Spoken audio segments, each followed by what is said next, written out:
ഫറവ ഞെട്ടിയുണർന്നു. ആ സ്വപ്നത്തിന്റെ അർത്ഥം എന്താണെന്ന് അദ്ദേഹത്തിന് മനസ്സിലായില്ല. അടുത്ത ദിവസം അവൻ പുരോഹിതന്മാരെയും ജാലവിദ്യക്കാരെയും വിളിച്ചുകൂട്ടി. അവൻ കണ്ട സ്വപ്നത്തെക്കുറിച്ച് അവൻ അവരോട് ചോദിച്ചു. പുരോഹിതന്മാർ അവനോട് പറഞ്ഞു, ഇതിന്റെ അർത്ഥം ഇസ്രായേല്യർക്ക് അടുത്തുതന്നെ ഒരു ആൺകുട്ടി ജനിക്കും. അവന്റെ കരങ്ങളാൽ ഈജിപ്തുകാർ നശിപ്പിക്കപ്പെടും. ഫറവ വളരെയധികം ദേഷ്യപ്പെട്ടു. ഇസ്രായേല്യർക്ക് ജനിക്കുന്ന എല്ലാ ആൺകുട്ടികളെയും കൊല്ലാൻ അവൻ കൽപ്പിച്ചു. ഫറോവന്റെ കൽപ്പന പാലിക്കപ്പെട്ടു. പടയാളികൾ ഇസ്രായേല്യർക്ക് ജനിക്കുന്ന എല്ലാ ആൺകുട്ടികളെയും കൊല്ലാൻ തുടങ്ങി. ഈ കാലഘട്ടത്തിലാണ് പ്രവാചകനായ മൂസാ നബി അലൈഹിസ്സലാം ജനിച്ചത്. പ്രവാചകൻ ദരിദ്രനായ ഒരു ഇസ്രായേലി കുടുംബത്തിലാണ് ജനിച്ചത്. ഹാറൂൺ എന്നു പേരുള്ള ഒരു സഹോദരനും മറ്റൊരു സഹോദരിയും ഉണ്ടായിരുന്നു. അള്ളാഹുവിന് പ്രവാചകനു വേണ്ടി ഒരു പദ്ധതിയുണ്ടായിരുന്നു. മൂസാ നബിയെ ഒരു കുട്ടയിലടച്ച് നൈൽ നദിയിൽ ഒഴുക്കിക്കളയാൻ അള്ളാഹു അദ്ദേഹത്തിന്റെ മാതാവിനോട് ആവശ്യപ്പെട്ടു. മൂസാ നബിയുടെ മാതാവ് അള്ളാഹു ആവശ്യപ്പെട്ടതുപോലെ അദ്ദേഹത്തെ നദിയിലൂടെ ഒഴുക്കിവിട്ടു. മകനെയോർത്ത് അവരുടെ ഹൃദയം ദുഃഖിച്ചു. എന്നിരുന്നാലും അള്ളാഹു അവളുടെ മകനെ സംരക്ഷിക്കുമെന്നും അവനൊരു ആപത്തും വരില്ലെന്നും അവൾക്കറിയാമായിരുന്നു. ആ കുട്ട ഒഴുകി നീങ്ങിത്തുടങ്ങി. അപ്പോൾ അവൾ തൻ്റെ മകളോട് ആ കുട്ടയെ പിന്തുടരാൻ പറഞ്ഞു. തൻ്റെ മകന് ആപത്തൊന്നും വരില്ലെന്ന് ഉറപ്പാക്കാനായിരുന്നു അത്. വളരെ സമയം ആ കുട്ട പുഴയിലൂടെ ഒഴുകി നീങ്ങി. പ്രവാചകന്റെ സഹോദരി തൻ്റെ മാതാവ് നിർദ്ദേശിച്ചതുപോലെ കുട്ടിയെ പിന്തുടർന്നു. ദൈവം ആ കുട്ടയ്ക്ക് വഴികാട്ടിയായി. ഫിർഔന്റെ ഭാര്യ അരുവിയിൽ കുളിക്കുകയായിരുന്നു. അപ്പോൾ അവൾ ആ കുട്ട കണ്ടു. കുഞ്ഞിനെ കണ്ടപ്പോൾ അവനോട് സ്നേഹം തോന്നി. ഫറോവന്റെ ഭാര്യ ഫറോവയിൽ നിന്നും വളരെ വ്യത്യസ്തയായിരുന്നു. അവൾ വിശ്വാസിയായിരുന്നു. ദയയും കാരുണ്യവും ഉള്ളവളായിരുന്നു. ഒരു കുഞ്ഞിനു വേണ്ടി അവൾ നീണ്ട കാത്തിരിപ്പായിരുന്നു. അങ്ങനെ കുഞ്ഞിനെ കണ്ടപ്പോൾ അവൾ അവനെ ചുംബിക്കുകയും വാരി പുണരുകയും ചെയ്തു. തൻ്റെ ഭാര്യ കുഞ്ഞിനെ ഉമ്മ വയ്ക്കുന്നതും കെട്ടിപ്പിടിക്കുന്നതും കണ്ടപ്പോൾ ഫറോവ അത്ഭുതപ്പെട്ടു. അവൻ ഇതിനു മുമ്പ് ഇങ്ങനെ കണ്ടിട്ടില്ലായിരുന്നു. ഈ കുഞ്ഞിനെ സംരക്ഷിക്കാൻ എന്നെ അനുവദിക്കണം. ഇവൻ നമുക്ക് ഒരു മകനായിരിക്കട്ടെ എന്ന് അവൾ ഭർത്താവിനോട് അഭ്യർത്ഥിച്ചു. ഫറോവയ്ക്ക് അവളെ നിരസിക്കാൻ കഴിഞ്ഞില്ല. അവർ കുഞ്ഞിനെ ദത്തെടുക്കാൻ തീരുമാനിച്ചു. കുറച്ചു കഴിഞ്ഞ് കുട്ടി വിശന്നു കരയാൻ തുടങ്ങി. രാജ്ഞി കുഞ്ഞിന് പാൽ കൊടുക്കാൻ വേണ്ടി ഏതാനും സ്ത്രീകളെ വിളിച്ചു വരുത്തി. എന്നാൽ അവരുടെ ആരുടെയും മുലപ്പാൽ കുടിക്കാൻ കുട്ടി തയ്യാറായില്ല. അപ്പോഴാണ് പടയാളികൾ മൂസാ നബിയുടെ സഹോദരിയെ രാജ്ഞിയുടെ അടുത്തേക്ക് കൊണ്ടുവന്നത്. ഈ പെൺകുട്ടി ഈ കുട്ടിയെ പിന്തുടരുകയായിരുന്നു. അവർ അവളോട് പറഞ്ഞു, ഞാൻ വെറും ആകാംക്ഷ കൊണ്ടാണ് ഇതിനെ പിന്തുടർന്നത്. ആ സഹോദരി മറുപടി പറഞ്ഞു. അവളുടെ സഹോദരൻ കരയുന്നത് കണ്ടപ്പോൾ അവൾ ദുഃഖം കാരണം അറിയാതെ പറഞ്ഞു, അവന് പാൽ കൊടുക്കാൻ ഒരാളെ എനിക്കറിയാം. ആ പെൺകുട്ടി പറഞ്ഞ സ്ത്രീയെ പിടിച്ചുകൊണ്ടുവരാൻ ഭടന്മാരോട് ആജ്ഞാപിച്ചു. പ്രവാചകന്റെ സഹോദരി അവരുടെ മാതാവിനെ കൊണ്ടുവന്നു. അവർ കുട്ടിയെ നെഞ്ചോട് ചേർത്തയുടനെ തന്നെ കുഞ്ഞ് പാൽ കുടിക്കാൻ തുടങ്ങി. ഇതെല്ലാം കണ്ടുകൊണ്ട് നിന്ന് ഫറോവ ആശ്ചര്യപ്പെട്ടു. നീ ആരാണ്? നിന്റേതൊഴികെ മറ്റെല്ലാ സ്ത്രീകളുടെയും പാല് കുടിക്കാൻ ഈ കുഞ്ഞ് വിസമ്മതിച്ചിരിക്കുന്നു. സത്യം പറഞ്ഞാൽ ഉടനെ അവനെ കൊല്ലുമെന്ന് പ്രവാചകന്റെ മാതാവിന് അറിയാമായിരുന്നു. അതുകൊണ്ട് അവൾ അവരോട് പറഞ്ഞു, എന്റെ പാലിന് നല്ല മധുരവും സുഗന്ധവുമാണ്. അതുകൊണ്ടാണ് കുട്ടി എന്നെ നിരസിക്കാത്തത്. അവളുടെ ഉത്തരം ഫറോവയ്ക്ക് തൃപ്തിപ്പെട്ടു. അയാൾ അവരെ പ്രവാചകന്റെ പരിചാരികയായി നിയമിച്ചു. മൂസാ നബി ഒരു രാജകുമാരനായി കൊട്ടാരത്തിൽ വളർന്നു. അള്ളാഹു അദ്ദേഹത്തിന് നല്ല ആരോഗ്യവും ശക്തിയും അറിവും ബുദ്ധിയും നൽകി. ഒരു ദിവസം അദ്ദേഹം പട്ടണത്തിലൂടെ നടന്നു പോവുകയായിരുന്നു. അപ്പോൾ ഒരു ഇസ്രായേലിനെ ഒരു ഈജിപ്ഷ്യൻ പടയാളി അടിക്കുന്നത് കണ്ടു. ഇസ്രായേലിൻ പ്രവാചകനെ കണ്ടപ്പോൾ അവൻ സഹായത്തിനായി അദ്ദേഹത്തോട് യാചിച്ചു. അദ്ദേഹം അയാളെ അടിക്കുന്നത് നിർത്താൻ പട്ടാളക്കാരനോട് ആവശ്യപ്പെട്ടു. പടയാളി അദ്ദേഹത്തിന്റെ അധികാരത്തെ ചോദ്യം ചെയ്തു. പ്രവാചകൻ ആദ്യം പടയാളിയോട് കാര്യം പറയാൻ ശ്രമിച്ചുവെങ്കിലും അവൻ അത് കേൾക്കാൻ തയ്യാറായില്ല. അപ്പോൾ പ്രവാചകൻ മുന്നോട്ട് വന്ന് പടയാളിയെ ശക്തമായി ഇടിച്ചു. ശക്തമായ ഇടിയുടെ ആഘാതത്തിൽ അവൻ മരിച്ചു. താൻ എന്താണ് ചെയ്തതെന്ന് തിരിച്ചറിഞ്ഞപ്പോൾ അദ്ദേഹം സ്വയം പറഞ്ഞു, ഇത് പിശാചിന്റെ ദുഷ്പ്രവൃത്തിയാണ്. കാരണമില്ലാതെ ആരെയെങ്കിലും കൊല്ലുന്നത് പാപമാണെന്ന് പ്രവാചകൻ അറിയാമായിരുന്നു. അദ്ദേഹത്തിനതിൽ കുറ്റബോധം തോന്നി. അദ്ദേഹം നിലത്ത് മുട്ടുകുത്തി അള്ളാഹുവിനോട് ഇങ്ങനെ പ്രാർത്ഥിച്ചു: എൻ്റെ നാഥാ, എന്നോട് ക്ഷമിക്കുക. അടുത്ത ദിവസം അതേ ഇസ്രായേല്യൻ മറ്റൊരാളുമായി വഴക്കുണ്ടാക്കുന്നത് പ്രവാചകൻ കണ്ടു. പ്രവാചകൻ പറഞ്ഞു: നിങ്ങൾ ദിവസവും ഒരാളോടല്ലെങ്കിൽ മറ്റൊരാളോട് വഴക്കിലേർപ്പെടുമെന്ന് തോന്നുന്നു. ഇസ്രായേലി പേടിച്ചുകൊണ്ട് പറഞ്ഞു: എന്നോട് ക്ഷമിക്കണം, ദയവ് ചെയ്ത് പടയാളിയെ നിങ്ങൾ കൊന്നതുപോലെ എന്നെ കൊല്ലരുത്. ഇസ്രായേലിനോട് വഴക്കുകൂടിയിരുന്ന ആ ഈജിപ്തുകാരൻ ഈ സംസാരം കേട്ടു. അവൻ അധികാരികൾക്ക് ഇത് അറിയിച്ചു കൊടുത്തു. അടുത്ത ദിവസം പ്രവാചകൻ നഗരത്തിലൂടെ നടക്കുമ്പോൾ ഒരാൾ അദ്ദേഹത്തിന്റെ അടുത്തേക്ക് ഓടിവന്നു: മൂസ, നിങ്ങളെ പിടിക്കാൻ പടയാളികൾ വരുന്നു. സമയം തീരുന്നതിനു മുമ്പ് ഇവിടെ നിന്നും പോകൂ. ആ മനുഷ്യൻ പറഞ്ഞു: ഒരു ഈജിപ്ഷ്യനെ കൊല്ലുന്നതിനുള്ള ശിക്ഷ മരണമാണെന്ന് നബിക്ക് അറിയാമായിരുന്നു. അങ്ങനെ പ്രവാചകൻ പെട്ടെന്ന് തന്നെ ഈജിപ്ത് വിട്ടു. അദ്ദേഹത്തിന് വസ്ത്രം മാറാനുള്ള സമയം പോലും കിട്ടിയില്ല. അദ്ദേഹം ഒരു യാത്രയ്ക്ക് വേണ്ട തയ്യാറെടുപ്പിലല്ലായിരുന്നു. ആ മനുഷ്യന്റെ മുന്നറിയിപ്പ് അനുസരിച്ച് പെട്ടെന്ന് ഈജിപ്ത് വിടുകയായിരുന്നു. മൂസ നബി അലൈഹിസ്സലാം മരുഭൂമിയിൽ ദിവസങ്ങളോളം അലഞ്ഞു തിരിഞ്ഞു. അദ്ദേഹം മദിയാൻ ലക്ഷ്യം വച്ച് സഞ്ചരിച്ചു. സിറിയയ്ക്കും ഈജിപ്തിനുമിടയിൽ ഏറ്റവും അടുത്തുള്ള പട്ടണമായിരുന്നു അത്. മരുഭൂമിയിൽ അദ്ദേഹത്തിന് കൂടെയുണ്ടായിരുന്നത് അള്ളാഹുവും അവനോടുള്ള ഭക്തിയും മാത്രമായിരുന്നു. ചുട്ടുപൊള്ളുന്ന മണലിൽ അദ്ദേഹത്തിൻ്റെ കാൽപാദങ്ങൾ പൊള്ളിപ്പോയി. പക്ഷേ പടയാളികൾ പിന്തുടരുന്നതോർത്തപ്പോൾ അദ്ദേഹം മുന്നോട്ട് നടക്കാൻ നിർബന്ധിതനായി. 8 രാത്രിയും പകലും അദ്ദേഹം ഇതേ രീതിയിൽ നടന്നു. ഒടുവിൽ മദിയാൻ നഗരത്തിൻ്റെ സമീപ പ്രദേശത്തെത്തിച്ചേർന്നു.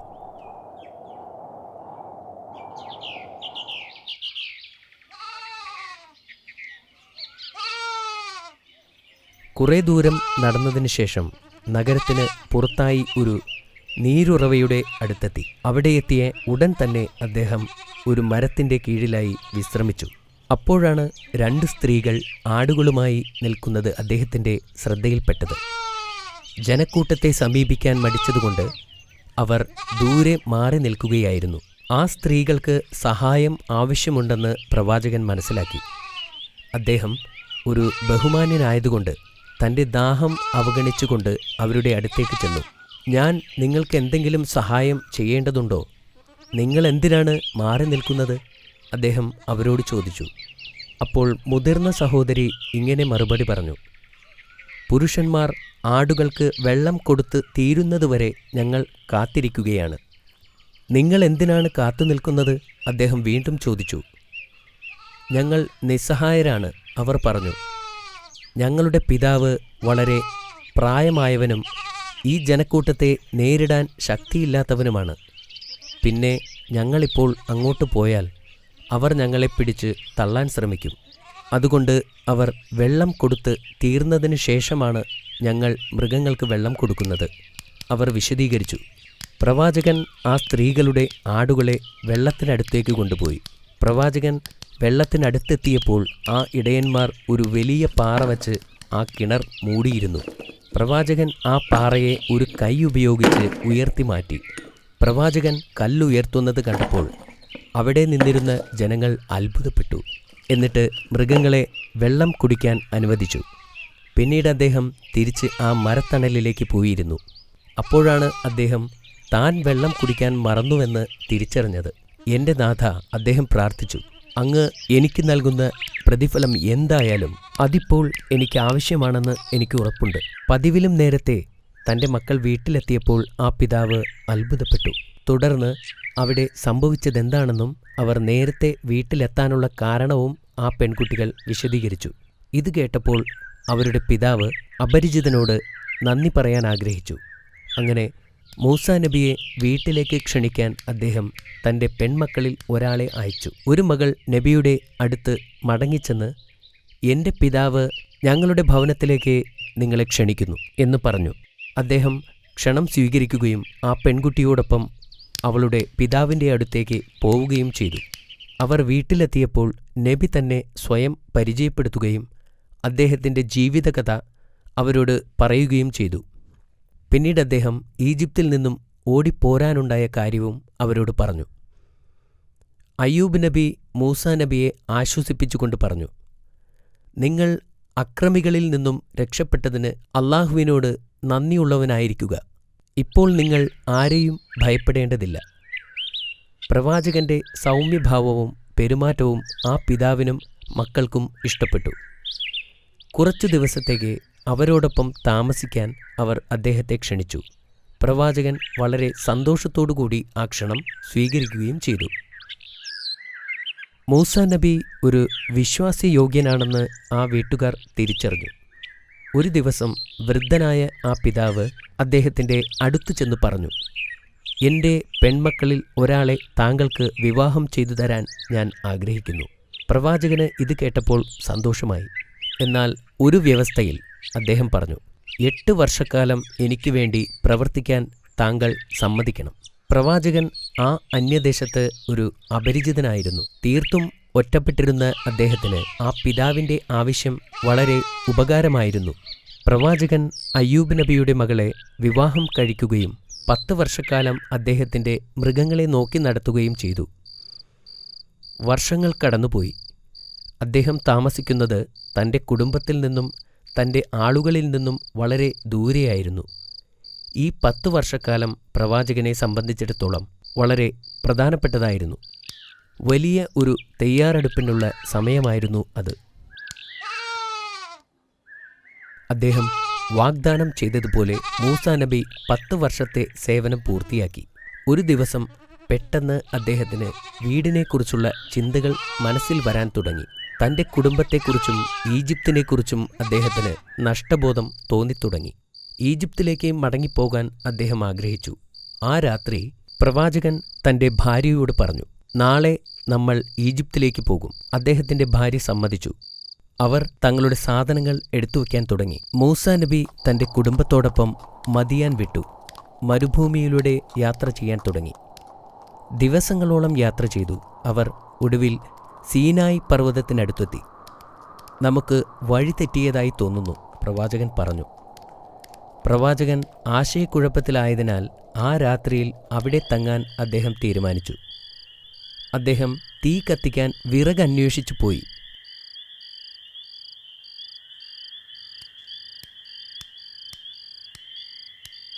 അദ്ദേഹം വിറകന്വേഷിച്ച് ദൂർ മലയുടെ മുകളിലെത്തി. നടന്നു പോകുമ്പോൾ മലമുകളിൽ തീ കത്തിക്കൊണ്ടിരിക്കുന്നത് അദ്ദേഹത്തിൻ്റെ ശ്രദ്ധയിൽപ്പെട്ടു. മൂസാ നബി അലൈഹിസ്സലാം ആ തീയുടെ നേരെ നടന്നു. അപ്പോൾ അദ്ദേഹം ഒരു ശബ്ദം കേട്ടു. ഓ മൂസ, ഞാൻ പ്രപഞ്ചനാഥനായ അല്ലാഹുവാകുന്നു. ആ ശബ്ദം പറഞ്ഞു. അല്ലാഹു തന്നോട് സംസാരിക്കുകയാണെന്ന് പ്രവാചകന് ബോധ്യമായി. അദ്ദേഹം തീയുടെ അടുത്തേക്ക് നടന്നു. പിന്നീട് അല്ലാഹു അദ്ദേഹത്തോട് ആ പുണ്യഭൂമിയിൽ നിൽക്കുമ്പോൾ കാലിലെ ചെരുപ്പ് അഴിച്ചു മാറ്റുവാനായി ആവശ്യപ്പെട്ടു. ഒരു പ്രത്യേക ദൗത്യത്തിനായി അദ്ദേഹത്തെ തിരഞ്ഞെടുക്കപ്പെട്ടു എന്ന് അല്ലാഹു വെളിപ്പെടുത്തി. അവൻ്റെ നിർദ്ദേശങ്ങൾ അനുസരിക്കാൻ അദ്ദേഹത്തോട് ആവശ്യപ്പെട്ടു. നിന്റെ വലതു കൈയിൽ എന്താണ്? അല്ലാഹു ചോദിച്ചു. ഇതെൻ്റെ വടിയാണ്, പ്രവാചകൻ പറഞ്ഞു. ഇതുപയോഗിച്ചാണ് ഞാൻ എൻ്റെ ആടുകൾക്ക് ഇലകളും കൊമ്പുകളും അടിച്ചു വീഴ്ത്തിയിടുന്നത്. നിന്റെ വടി താഴെയിടുക, ആ ശബ്ദം നിർദ്ദേശിച്ചു. ഉടനെ പ്രവാചകൻ അല്ലാഹു പറഞ്ഞതുപോലെ ആ വടി താഴെയിട്ടു. അത് പെട്ടെന്ന് ഒരു പാമ്പായി മാറി. അത് കണ്ട് മൂസാ നബി അലൈഹിസ്സലാം പേടിച്ച് ഓടാൻ തുടങ്ങി. പക്ഷേ ആ ശബ്ദം വീണ്ടും പറഞ്ഞു, ഭയപ്പെടാതെ നിങ്ങൾ വടിയെടുക്കുക, നാം അതിനെ പഴയ രൂപത്തിൽ തിരിച്ചു നൽകാം. പ്രവാചകൻ പാമ്പിനെ ഭയപ്പെട്ടു. എങ്കിലും അദ്ദേഹം ആ ശബ്ദത്തെ വിശ്വസിക്കുകയും പാമ്പിനെ പിടിക്കാനായി കൈ അതിൻ്റെ ദേഹത്ത് വയ്ക്കുകയും ചെയ്തു. ഉടൻ തന്നെ അത് തൻ്റെ പഴയ വടിയായി മാറി. സത്യത്തിൽ അദ്ദേഹം അല്ലാഹുവുമായി സംസാരിക്കുകയാണെന്ന് തിരിച്ചറിവുണ്ടായപ്പോൾ അദ്ദേഹത്തിൻ്റെ ഭയം കുറയുകയും സമാധാനമുണ്ടാവുകയും ചെയ്തു. അടുത്തതായി അല്ലാഹു അദ്ദേഹത്തോട് തൻ്റെ കൈകൾ കുപ്പായത്തിനുള്ളിൽ വയ്ക്കാൻ പറഞ്ഞു. പ്രവാചകൻ അല്ലാഹുവിൻ്റെ നിർദ്ദേശമനുസരിക്കുകയും പിന്നീട് കൈകൾ പുറത്തെടുത്തപ്പോൾ അത് മനോഹരമായി തിളങ്ങുന്നുമുണ്ടായിരുന്നു. പിന്നീട് അല്ലാഹു പ്രവാചകനോട് ഈജിപ്തിലേക്ക് പോകാനും ഫിർഔനെ കാണാനും കൽപ്പിച്ചു. ഫിർഔൻ ഒരഹങ്കാരിയായി മാറിയെന്നും അയാൾ ഇസ്രായേലുകാരെ അടിച്ചമർത്തുകയാണെന്നും അല്ലാഹു പ്രവാചകനോട് പറഞ്ഞു. അദ്ദേഹം ഈജിപ്തിൽ തിരിച്ചെത്തിയാൽ തന്നെ ബന്ദിയാക്കുമെന്ന് മൂസാ നബി ഭയപ്പെട്ടു. അദ്ദേഹം പറഞ്ഞു, ഓ അല്ലാഹ്, അവരിൽ ഒരാളെ ഞാൻ കൊന്നുപോയിട്ടുണ്ട്. അതിനാൽ അവർ എന്നെ കൊല്ലുമെന്ന് ഞാൻ ഭയപ്പെടുന്നു. അപ്പോൾ അള്ളാഹു അദ്ദേഹത്തെ ആശ്വസിപ്പിച്ചുകൊണ്ട് പറഞ്ഞു, സത്യത്തിൻ്റെ പാത അവർക്ക് കാണിച്ചു കൊടുക്കുക. നിന്റെ സഹോദരനായ ഹാറൂനിനെ സഹായത്തിനായി കൂടെ കൂട്ടുക. അവർക്ക് നിങ്ങളെ ഉപദ്രവിക്കാൻ കഴിയില്ല. അള്ളാഹു സുബ്ഹാനഹു വതആല പ്രവാചകന്റെ സുരക്ഷയെക്കുറിച്ച് അദ്ദേഹത്തിന് ഉറപ്പു നൽകി. അടുത്ത ദിവസം പ്രവാചകൻ ഈജിപ്തിലേക്ക് ശരിയായ ദിശയിൽ നീങ്ങി. ദിവസങ്ങൾ സഞ്ചരിച്ചതിന് ശേഷം അവസാനം അവർ ഈജിപ്തിലെത്തി. അവർ പട്ടണത്തിന് പുറത്തെത്തിയപ്പോൾ അദ്ദേഹത്തിന്റെ സഹോദരനായ ഹാറൂൻ നബി അലൈഹിസ്സലാം അവരെ കാത്തിരിക്കുകയായിരുന്നു. ഹാറൂനും ഒരു പ്രവാചകനായിരുന്നു. അദ്ദേഹത്തിനും അള്ളാഹുവിൽ നിന്നുള്ള ദർശനം ലഭിച്ചിരുന്നു. തൻ്റെ ഇളയ സഹോദരൻ പെട്ടെന്നു തന്നെ അവിടെ എത്തുമെന്നും അദ്ദേഹം ഇസ്രായേലിനെ സ്വതന്ത്രരാക്കുമെന്നുമായിരുന്നു ദർശനത്തിൽ കണ്ടത്. ഇത് തൻ്റെ സഹോദരനാണെന്ന് മൂസാ നബി തിരിച്ചറിഞ്ഞപ്പോൾ അദ്ദേഹത്തിൻ്റെ കണ്ണുകൾ നിറഞ്ഞു. അവർ രണ്ടുപേരും കൊട്ടാരത്തിലേക്ക് പോയി. വർഷങ്ങളായി പ്രവാചകൻ ഈജിപ്തിൽ ഉണ്ടായിരുന്നില്ല. അവിടുത്തെ ജീവിതം അപകടകരമാണെന്ന് അദ്ദേഹത്തിന് അറിയാമായിരുന്നു. അള്ളാഹുവിൻ്റെ കൽപ്പനയല്ലാതെ മറ്റൊന്നും അദ്ദേഹം ഉദ്ദേശിച്ചിരുന്നില്ല. അള്ളാഹുവിൻ്റെ വാക്കുകൾ അപ്പോഴും അദ്ദേഹത്തിൻ്റെ കാതുകളിൽ മുഴങ്ങുന്നുണ്ടായിരുന്നു. മൂസാ നബിയും അദ്ദേഹത്തിൻ്റെ സഹോദരനും കൂടി ഫിർഔന്റെ മുന്നിൽ ചെന്നു നിന്നു. എന്നിട്ട് പ്രവാചകൻ അള്ളാഹുവിനെയും അവൻ്റെ കാരുണ്യത്തെയും കുറിച്ച് ഫിർഔനോട് സംസാരിച്ചു. എന്നാൽ ഫിർഔൻ സ്വയം ദൈവമായി കണക്കാക്കിയിരുന്നതിനാൽ അവർ പറയുന്നത് ശ്രദ്ധിക്കാൻ വിസമ്മതിച്ചു. പ്രവാചകൻ തന്റെ പരമോന്നത സ്ഥാനത്തെ ചോദ്യം ചെയ്യുകയാണെന്ന് അവൻ കരുതി. ഫിർഔൻ ചോദിച്ചു, നിനക്ക് എന്താണ് വേണ്ടത്? ഇസ്രായേൽ ജനതയെ ഞങ്ങളുടെ കൂടെ അയക്കണമെന്ന് ഞാൻ താങ്കളോട് ആവശ്യപ്പെടുകയാണ്. പ്രവാചകൻ പറഞ്ഞു, ഇസ്രായേല്യർ എന്റെ അടിമകളാണ്. ഞാൻ എന്തിന് അവരെ നിങ്ങളോടൊപ്പം അയക്കണം? അവർ നിങ്ങളുടെ അടിമകളല്ല, അള്ളാഹുവിന്റെ അടിമകളാണ് എന്ന് പ്രവാചകൻ പറഞ്ഞു. ഈ മറുപടി കേട്ട് ഫിർഔന് ദേഷ്യം വന്നു. നീ മൂസ അല്ലേ? പ്രവാചകൻ തലകുലുക്കി. അതെ എന്ന് പറഞ്ഞു. ഞങ്ങൾ നിന്നെ നൈൽ നദിയിൽ നിന്നും രക്ഷിച്ചു, നിന്നെ വളർത്തി വലുതാക്കി. ഒരു ഈജിപ്തുകാരനെ കൊന്നിട്ടുള്ള മൂസ അല്ലേ നീ? നീതിയുടെ മുന്നിൽ നിന്നും രക്ഷപ്പെട്ടു പോയ നിനക്ക് എന്റെ മുന്നിൽ വന്ന് സംസാരിക്കാൻ എങ്ങനെ ധൈര്യം വന്നു? ഫിർഔൻ ചോദിച്ചു. പ്രവാചകൻ അദ്ദേഹത്തിന്റെ കുത്തുവാക്കുകളെ അവഗണിച്ചു. ഈജിപ്തുകാരനെ കൊന്നത് യാദൃശ്ചികമാണെന്നും ബോധപൂർവമല്ലെന്നും അദ്ദേഹം വിശദീകരിച്ചു. അള്ളാഹു അദ്ദേഹത്തിന് മാപ്പ് നൽകിയിട്ടുണ്ടെന്നും അദ്ദേഹം ഇപ്പോൾ അള്ളാഹുവിന്റെ ദൂതന്മാരിൽ ഒരാളാണെന്നും പ്രവാചകൻ ഫിർഔനെ അറിയിച്ചു. അള്ളാഹുവിന്റെ ദൂതനാണെന്ന് തെളിയിക്കുന്നതിനുള്ള എന്തെങ്കിലും അടയാളം കാണിക്കാൻ ഫിർഔൻ മൂസാ നബിയോട് ആവശ്യപ്പെട്ടു. പ്രവാചകൻ തന്റെ വടി നിലത്തേക്കിട്ടു. അത് പെട്ടെന്ന് വലിയൊരു പാമ്പായി മാറി. അത് നിലത്ത് കിടന്നിഴയാനും ചീറ്റാനും തുടങ്ങി. ഫിർഔൻ ആദ്യം ഭയന്നുപോയി. എന്നാൽ അത് പുറത്തു കാണിക്കാതിരിക്കാൻ അവൻ ശ്രമിച്ചു. ഫിർഔൻ അഹങ്കാരത്തോടെ പറഞ്ഞു, ഞങ്ങളുടെ രാജ്യത്ത് ധാരാളം ജാലവിദ്യക്കാരുണ്ട്. അവരുടേതിന് സമാനമായ ജാലവിദ്യയാണിത്. ഫിർഔൻ പ്രവാചകനെയും അദ്ദേഹത്തിന്റെ സഹോദരനെയും കൊട്ടാരത്തിൽ തടവിലാക്കി. അനന്തരം ഫിർഔൻ തന്റെ രാജ്യത്തുള്ള എല്ലാ ജാലവിദ്യക്കാരെയും കൊട്ടാരത്തിലേക്ക് ക്ഷണിച്ചുകൊണ്ട് ഒരു ദൂതനെ അയച്ചു. അവരുടെ ജാലവിദ്യ പ്രവാചകനേക്കാളും മികച്ചതാണെങ്കിൽ അവർക്ക് വലിയ സമ്മാനങ്ങൾ ഫിർഔൻ വാഗ്ദാനം ചെയ്തു. മത്സരത്തിന്റെ ദിവസമെത്തി. കൊട്ടാരത്തിൽ ആളുകൾ നിറഞ്ഞു. ജാലവിദ്യക്കാർ ഒരു ഭാഗത്തും പ്രവാചകനും സഹോദരനും മറുഭാഗത്തും നിലയുറപ്പിച്ചു. കൊട്ടാരത്തിലുള്ള മുഴുവൻ ആളുകളും ഫിർഔന്റെ ഭാഗത്തായിരുന്നു. പ്രവാചകനും സഹോദരനും തനിച്ചായിരുന്നു. മൂസാ നബി ആദ്യം മാന്ത്രികരോട് ജാലവിദ്യ കാണിക്കാൻ പറഞ്ഞു. കാരണം അവർ ഒരു നിരയിൽ തന്നെ 70ഓളം മാന്ത്രികർ ഉണ്ടായിരുന്നു. മാന്ത്രികർ അവരുടെ കയ്യിലുള്ള വടിയും കയറും നിലത്തേക്കെറിഞ്ഞു. പെട്ടെന്ന് തന്നെ തറയിൽ ധാരാളം പാമ്പുകളെ കൊണ്ട് നിറഞ്ഞു. പാമ്പുകൾ എല്ലായിടത്തും ഇഴഞ്ഞു നടന്നു. ഇത് കണ്ടപ്പോൾ ജനക്കൂട്ടം അത്ഭുതപ്പെട്ടു. അത്തരം ശക്തമായ ജാലവിദ്യയെ മറികടക്കാൻ പ്രവാചകന് കഴിയില്ലെന്ന് അവർ വിശ്വസിച്ചു. മൂസാ നബിയും ഭയപ്പെട്ടു. എന്നാൽ അള്ളാഹു അദ്ദേഹത്തിന്റെ പക്ഷത്താണെന്ന് അദ്ദേഹത്തിന് അറിയാമായിരുന്നു. പ്രവാചകൻ തന്റെ വടിയും തറയിലെറിഞ്ഞു. പെട്ടെന്ന് തന്നെ അത് വലിയ ഒരു സർപ്പമായി മാറി. ആ ഭീകര സർപ്പം തറയിൽ കിടന്ന മറ്റു ചെറിയ പാമ്പുകളെയെല്ലാം വിഴുങ്ങി. ജനക്കൂട്ടം ഇത് കണ്ടപ്പോൾ പ്രവാചകനെ സന്തോഷിപ്പിക്കാൻ വേണ്ടി അവർ ഒരു തിരമാല പോലെ എഴുന്നേറ്റ് നിന്നു. ഇത് കണ്ട് ജാലവിദ്യക്കാരും അമ്പരന്നുപോയി. ഇത് ഒരു ജാലവിദ്യ മാത്രമായിരുന്നില്ലെന്നും സർപ്പം യഥാർത്ഥമാണെന്നും അവർക്കറിയാമായിരുന്നു. മൂസാ നബിക്ക് വന്നു ചേർന്ന ഈ ശക്തി മഹത്തായ എന്തോ ഒന്നിൽ നിന്നാണെന്ന് അവർക്കറിയാമായിരുന്നു. അതുകൊണ്ട് അവർ അല്ലാഹുവിനോട് പാപമോചനത്തിനായി പ്രാർത്ഥിച്ചു. അല്ലാഹു അവരോട് കൃപയുള്ളവനാകുന്നു. പക്ഷേ ഫിർഔൻ ഇത് കണ്ട് കോപാകുലനായി. എന്റെ സമ്മതമില്ലാതെ നിങ്ങൾക്കെങ്ങനെ അവന്റെ ദൈവത്തിൽ വിശ്വസിക്കാനാകും? അവൻ ദേഷ്യത്തോടെ ചോദിച്ചു, നിങ്ങൾക്കിഷ്ടമുള്ളത് ചെയ്യാം, എന്നാൽ നിങ്ങളെക്കാൾ കൂടുതലായി ഞങ്ങൾ അല്ലാഹുവിന്റെ ശിക്ഷയെ ഭയപ്പെടുന്നു. മാന്ത്രികർ മറുപടി പറഞ്ഞു.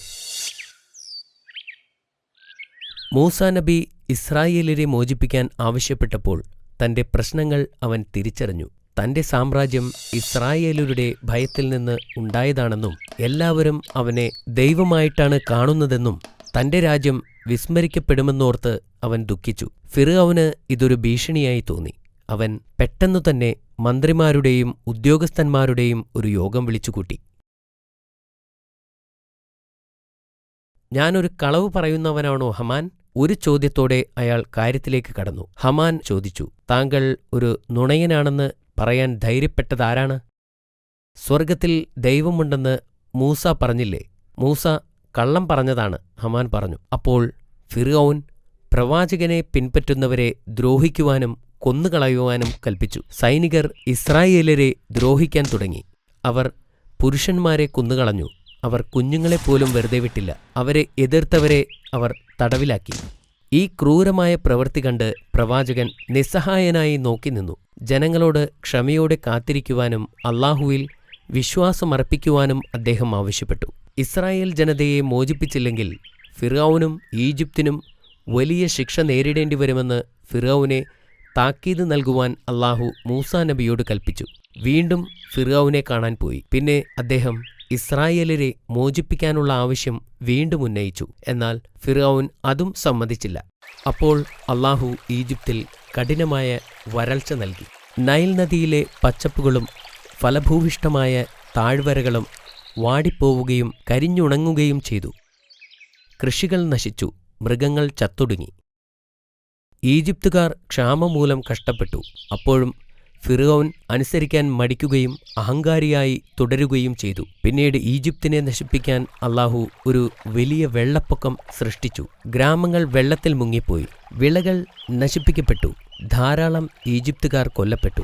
പിന്നീട് മുഖ്യമന്ത്രിമാർ മൂസാ നബിയോട് അപേക്ഷിച്ചു, മൂസ, ഞങ്ങളെ സഹായിക്കണം. അവർ കരഞ്ഞു പറഞ്ഞു, ഞങ്ങളിൽ നിന്ന് ഈ ശിക്ഷ ഇല്ലാതാക്കുന്ന പക്ഷം താങ്കളെയും താങ്കളുടെ ദൈവത്തെയും ഞങ്ങൾ വിശ്വസിക്കുകയും ഇസ്രായേൽ സന്തതികളെ താങ്കളുടെ കൂടെ അയച്ചു തരികയും ചെയ്യുന്നതാണ്. അപ്പോൾ പ്രവാചകൻ അല്ലാഹുവിനോട് പ്രാർത്ഥിക്കുകയും ഭൂമി സാധാരണ നിലയിലായി തീരുകയും ചെയ്തു. പക്ഷേ ഇസ്രായേലുകാർ അപ്പോഴും അടിമകളായി തന്നെ തുടർന്നു. വാഗ്ദാനം നൽകിയതുപോലെ അവർ അവരെ മോചിപ്പിച്ചില്ല. അവരുടെ വാഗ്ദാനം നിറവേറ്റാൻ മൂസാ നബി അവരോട് ആവശ്യപ്പെട്ടു. അവർ അദ്ദേഹത്തിന്റെ ആവശ്യം അവഗണിച്ചുകൊണ്ട് തിരിഞ്ഞു നടന്നു. അദ്ദേഹം വീണ്ടും അല്ലാഹുവിനെ വിളിച്ചപേക്ഷിച്ചു. ഈ സമയത്ത് അല്ലാഹു വിളകൾ നശിപ്പിക്കുന്ന വലിയ പ്രാണികളെ ഈജിപ്തിലേക്ക് അയച്ചു. അവ വിളകൾ നശിപ്പിക്കുകയും തിന്നു തീർക്കുകയും ചെയ്തു. സഹായം തേടി ആളുകൾ പ്രവാചകന്റെ അടുത്തേക്ക് ഓടിവന്നു. ആ പ്രാണികളെ ഓടിക്കുകയാണെങ്കിൽ ഇസ്രായേലിനെ കൊണ്ടുപോകാമെന്ന് മുഖ്യമന്ത്രി വാഗ്ദാനം നൽകി. പ്രവാചകൻ വീണ്ടും അല്ലാഹുവിനോട് അപേക്ഷിച്ചു. അപ്പോൾ പ്രാണികളെല്ലാം പോയി. എന്നാൽ ഇപ്പോഴും തങ്ങൾ വാഗ്ദാനം ചെയ്തതുപോലെ ഇസ്രായേലിനെ അവർ മോചിപ്പിച്ചില്ല. അല്ലാഹു ഇത്തവണ ഈജിപ്തുകാരുടെ ഇടയിൽ രോഗബാധ വരുത്തി.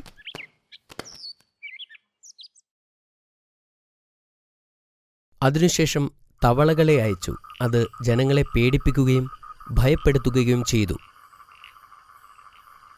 ഓരോ തവണ അല്ലാഹു ശിക്ഷ വിധിക്കുമ്പോഴും അവർ രക്ഷയ്ക്കായി പ്രവാചകന്റെ അടുത്തേക്ക് ഓടിയെത്തി. ഓരോ തവണയും ഇസ്രായേലരെ മോചിപ്പിക്കുമെന്ന് അവർ വാഗ്ദാനം നൽകുകയും എന്നാൽ അല്ലാഹു ശിക്ഷ പിൻവലിക്കുമ്പോൾ അവരെ വിട്ടയക്കാൻ അവർ വിസമ്മതിക്കുകയും ചെയ്തു. അപ്പോൾ അവസാനത്തെ അടയാളം, രക്തത്തിന്റെ അടയാളം വെളിപ്പെട്ടു. നൈൽ നദീതടം രക്തമായി മാറി. ഇസ്രായേലിയർ നദിയിൽ നിന്നും വെള്ളം കുടിച്ചപ്പോൾ അത് സാധാരണ വെള്ളമായിരുന്നു. എന്നാൽ ഏതെങ്കിലും ഈജിപ്ഷ്യൻ വെള്ളമെടുത്താൽ അത് രക്തമായി മാറും. അവർ പതിവ് പോലെ നബിയുടെ അടുക്കലേക്ക് ഓടിച്ചെല്ലുകയും എല്ലാം സാധാരണ ഗതിയിലാവുമ്പോൾ അല്ലാഹുവിൽ നിന്ന് പിന്തിരിഞ്ഞു പോവുകയും ചെയ്തു. അല്ലാഹുവിൽ നിന്നുള്ള ശിക്ഷയുടെ സമയത്തൊഴികെ ഈജിപ്തുകാർ അല്ലാഹുവിനെ വിശ്വസിക്കാൻ വിസമ്മതിച്ചു. അല്ലാഹു അവർക്കുമേൽ നൽകുന്ന ശിക്ഷകൾ ആവർത്തിച്ചു. അപ്പോഴെല്ലാം അവർ മൂസാ നബിയിൽ അഭയം തേടി. ഇസ്രായേലി ജനതയെ മോചിപ്പിക്കാമെന്ന് വാഗ്ദാനം നൽകുകയും അതു കഴിഞ്ഞാൽ വാക്ക് തെറ്റിക്കുകയും ചെയ്യും. അവസാനം ഇനി അവരോട് കരുണ കാണിക്കേണ്ടതില്ലെന്ന് അള്ളാഹു തീരുമാനിച്ചു. മൂസാ നബിയോട് അദ്ദേഹത്തിൻ്റെ അനുയായികളുമായി ഈജിപ്തിൽ നിന്നും പോകാൻ അള്ളാഹു കൽപ്പിച്ചു. അവർ അവരുടെ വസ്ത്രങ്ങളും മറ്റു സാധനങ്ങളുമായി മൂസാ നബിയോടൊപ്പം പുറപ്പെട്ടു. ഈ വലിയ കുടിയേറ്റത്തെ പിന്നീട് പലായനം എന്ന് വിളിച്ചിരുന്നു. രാത്രിയുടെ ഇരുട്ടിൽ പ്രവാചകൻ തൻ്റെ ജനത്തെ ചെങ്കടലിന് നേരെ നയിച്ചു. എന്നാൽ ഇസ്രായേല്യർ നഗരം വിട്ടതായി മനസ്സിലാക്കിയ ഫിർഔൻ കോപാകുലനായി. ഇസ്രായേല്യരെ പിന്തുടരാനും പിടിച്ചുകെട്ടാനും അവൻ ഒരു സൈന്യത്തെ വിളിച്ചുകൂട്ടി. അതിരാവിലെ ഇസ്രായേല്യർ ചെങ്കടലിൽ എത്തിയിരുന്നു. പ്രവാചകൻ തിരിഞ്ഞു നോക്കിയപ്പോൾ അവരുടെ അടുത്തേക്കെത്തിക്കൊണ്ടിരിക്കുന്ന സൈന്യത്തെ കണ്ടു. ഉടൻ തന്നെ അവർ പിടിക്കപ്പെടുമെന്ന് നബിക്ക് മനസ്സിലായി.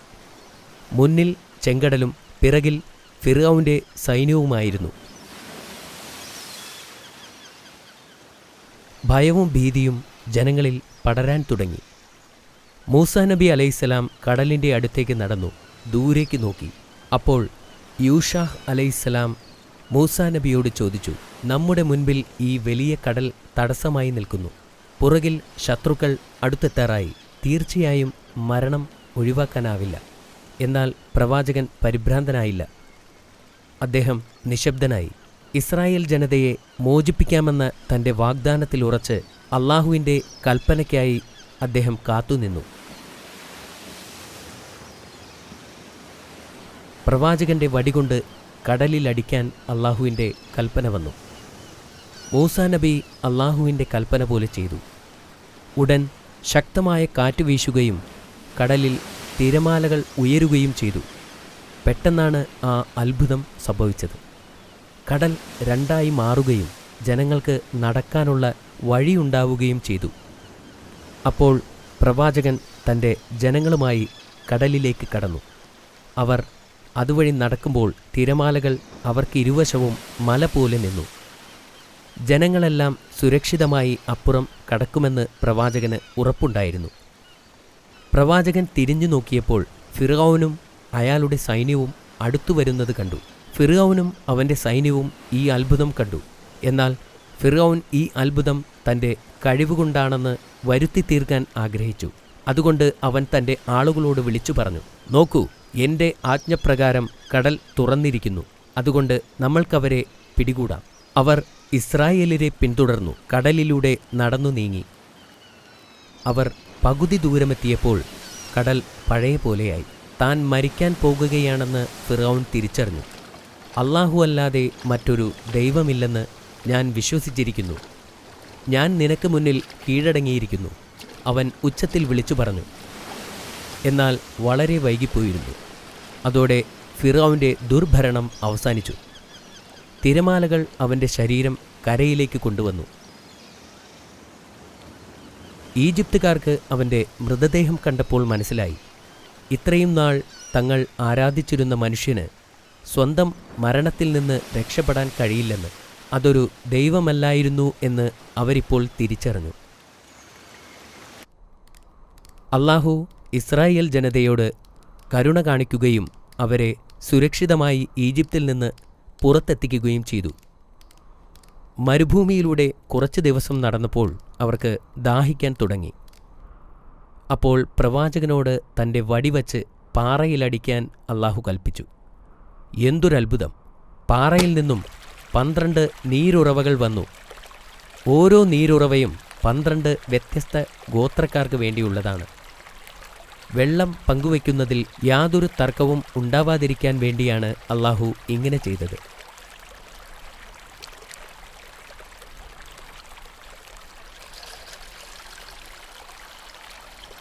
സൂര്യൻ്റെ ചൂടിൽ നിന്നും അവരെ രക്ഷിക്കാൻ അല്ലാഹു മേഘങ്ങളെ അയച്ചു. അവർക്ക് വിശന്നപ്പോൾ മന്ന എന്ന പ്രത്യേക സ്വാദിഷ്ടമായ ഭക്ഷണം അല്ലാഹു അവർക്കെത്തിച്ചു.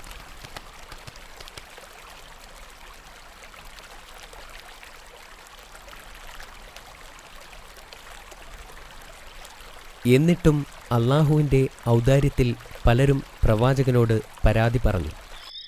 മൂസാ നബി ജനങ്ങളെ ശകാരിക്കുകയും അടിമത്വത്തിൽ നിന്ന് ഇപ്പോൾ മോചിപ്പിക്കപ്പെട്ടിട്ടേയുള്ളൂ എന്ന് ഓർമ്മിപ്പിക്കുകയും ചെയ്തു. അതിൽ സന്തോഷിക്കാനും അല്ലാഹുവിൻ്റെ ഔദാര്യത്തിന് നന്ദി പറയാനും ആവശ്യപ്പെട്ടു. ഇസ്രായേല്യർ മന്ന ഭക്ഷണം കഴിച്ച് മടുക്കുകയും യാത്ര ചെയ്ത് ക്ഷീണിക്കുകയും ചെയ്തിരുന്നു. യഥാർത്ഥത്തിൽ കനാൻ എന്നു പേരുള്ള ഒരു സ്ഥലമുണ്ടോ എന്ന് അവർ അത്ഭുതപ്പെട്ടു. എവിടേക്കാണ് പോകേണ്ടത് എന്നറിയാതെ ജനങ്ങൾ ദിവസങ്ങളോളം മരുഭൂമിയിലൂടെ സഞ്ചരിച്ചു. ഒടുവിലവർ സീനായിൽ പ്രവേശിച്ചു. ഈജിപ്തിലേക്ക് പോകുന്നതിന് മുമ്പ് ദൈവത്തോട് സംസാരിച്ച സ്ഥലമായിരുന്നു ഇതെന്ന് നബിക്ക് മനസ്സിലായി. മൂസാ നബി അലൈഹിസ്സലാം ആ പർവ്വതത്തിലേക്ക് കയറാൻ തീരുമാനിച്ചു. അദ്ദേഹം വരുന്നതുവരെ ജനങ്ങളുടെ ഉത്തരവാദിത്വം സഹോദരൻ ഹാറൂനിനെ ഏൽപ്പിച്ചു. എന്നാൽ മല കയറുന്നതിന് മുമ്പ് 30 ദിവസം നോമ്പെടുക്കാൻ അല്ലാഹു പ്രവാചകനോട് കൽപ്പിച്ചു. 30-ാം ദിവസം വീണ്ടും 10 ദിവസം കൂടി നോമ്പെടുക്കാൻ അല്ലാഹു കൽപ്പിച്ചു. ഉപവാസം പൂർത്തിയായപ്പോൾ ഒരിക്കൽ കൂടി അല്ലാഹുവിനോട് സംസാരിക്കാൻ പ്രവാചകൻ തയ്യാറായി. പിന്നെ അദ്ദേഹം മല കയറാൻ തുടങ്ങി. മലകയറ്റം വളരെ പ്രയാസമേറിയതായിരുന്നു.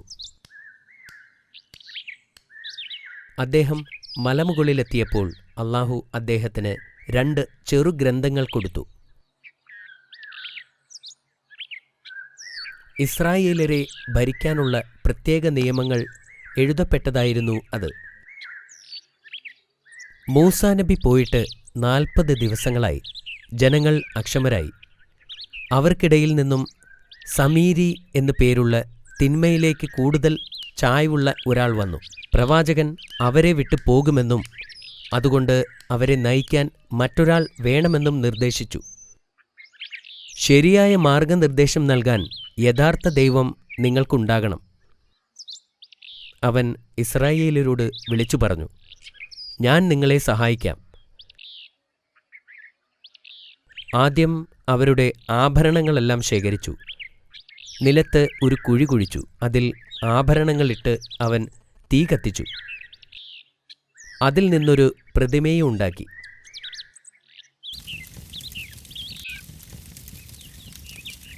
ദൈവത്തെ ഉണ്ടാക്കുന്നതിൽ അവൻ വിജയിച്ചു. പ്രവാചകന്റെ സഹോദരൻ ജനങ്ങളോടൊപ്പം നിൽക്കാൻ ഭയപ്പെട്ടു. എന്നാൽ വിഗ്രഹത്തെ കണ്ടപ്പോൾ അദ്ദേഹം വിളിച്ചു പറഞ്ഞു, നിങ്ങൾ ഗുരുതരമായ പാപമാണ് ചെയ്യുന്നത്. അവരുടെ പ്രവർത്തനങ്ങളുടെ അനന്തരഫലങ്ങളെക്കുറിച്ച് അദ്ദേഹം മുന്നറിയിപ്പ് നൽകുകയും ചെയ്തു.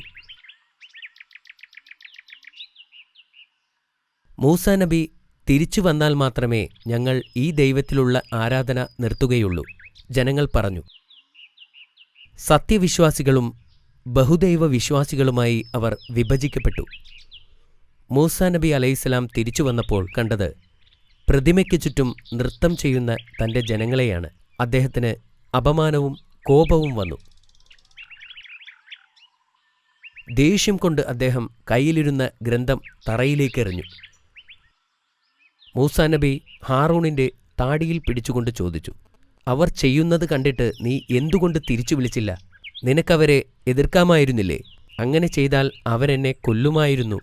ഹാറൂൺ പറഞ്ഞു. ഹാറൂണിൻ്റെ നിസ്സഹായത നബിക്ക് മനസ്സിലായി. അദ്ദേഹം സ്ഥിതിഗതികൾ ശാന്തമായും ബുദ്ധിപരമായും കൈകാര്യം ചെയ്യാൻ തുടങ്ങി.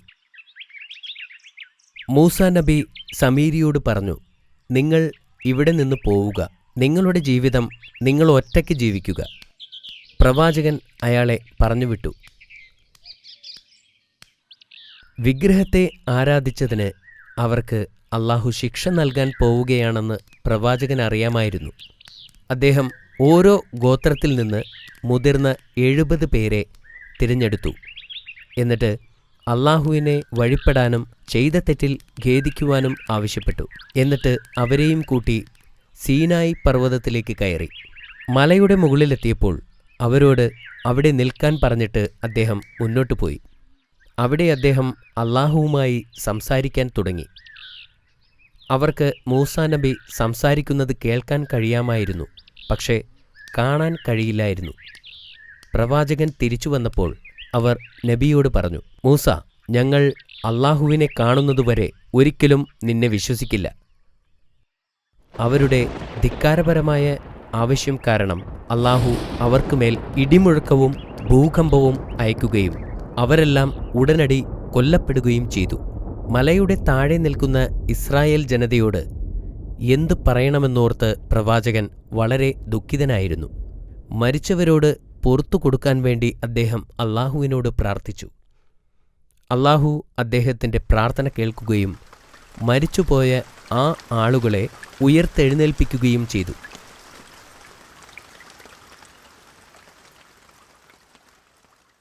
ഇസ്രായേല്യർ വളരെ കാലം മരുഭൂമിയിലൂടെ അലഞ്ഞു നടന്നു. പ്രവാചകൻ തൻ്റെ ജനതയുടെ അജ്ഞത മൂലം വളരെ കഷ്ടപ്പെട്ടിരുന്നു. ഇസ്രായേൽ ജനത്തിനു വേണ്ടി അദ്ദേഹം സകലതും സഹിച്ചു. അവർ ചെയ്ത പാപങ്ങൾ കാരണം വാഗ്ദത്ത ഭൂമിയിലേക്ക് അല്ലാഹു അവരെ ഒരിക്കലും എത്തിച്ചില്ല. മരുഭൂമിയിലെ അലച്ചിലിനിടയിൽ കുറച്ചു വർഷങ്ങൾ കഴിഞ്ഞ് ഹാറൂൺ നബി അലൈഹിസ്സലാം വഫാത്തായി. മൂസാ നബിയുടെ മരണസമയമെത്തിയപ്പോൾ അല്ലാഹു മലക്കിനെ പ്രവാചകന്റെ അടുത്തേക്കയച്ചു. മലക്ക് നബിയുടെ അടുത്തെത്തിയപ്പോൾ അദ്ദേഹം വിസമ്മതിച്ചു. മലക്ക് അല്ലാഹുവിൻ്റെ അടുത്തേക്ക് മടങ്ങിപ്പോയി ചോദിച്ചു, മരിക്കാനിഷ്ടമില്ലാത്ത ഒരടിമയെ വിളിക്കാനാണോ എന്നെ അയച്ചത്? അല്ലാഹു മലക്കിനോട് പ്രവാചകന്റെ അടുത്തേക്ക് മടങ്ങിപ്പോകാൻ പറഞ്ഞു. എന്നിട്ട് അദ്ദേഹത്തോട് ഒരു കാളയുടെ പുറകിൽ കൈവയ്ക്കാനും അദ്ദേഹത്തിൻ്റെ കയ്യിൽ പറ്റിയിരിക്കുന്ന രോമങ്ങളിൽ ഓരോ രോമത്തിനും ഓരോ വർഷം വീതം ജീവൻ അനുവദിച്ചിരിക്കുന്നു എന്നും പറയാൻ പറഞ്ഞു. മലക്ക് നബിയുടെ അടുത്തു ചെന്ന് അല്ലാഹുവിൻ്റെ സന്ദേശം അറിയിച്ചു. അതിനുശേഷം എന്തു സംഭവിക്കും? പ്രവാചകൻ ചോദിച്ചു. മരണം, മലക്ക് പറഞ്ഞു. എന്നാൽ അതിപ്പോൾ തന്നെ ആവട്ടെ, അദ്ദേഹം മറുപടി പറഞ്ഞു. പുണ്യഭൂമിക്ക് അടുത്തുവച്ച് മരിക്കാൻ അനുവദിക്കണമെന്ന് പ്രവാചകൻ അല്ലാഹുവിനോട് അപേക്ഷിച്ചു. അല്ലാഹു അദ്ദേഹത്തിൻ്റെ ആവശ്യം അംഗീകരിച്ചു. ഇതിനുശേഷം കുറച്ചു കഴിഞ്ഞ് അദ്ദേഹം വഫാത്തായി. അല്ലാഹുവിനോട് നേരിട്ട് സംസാരിച്ച പ്രവാചകനായിരുന്നു മൂസാ നബി അലൈഹിസ്സലാം.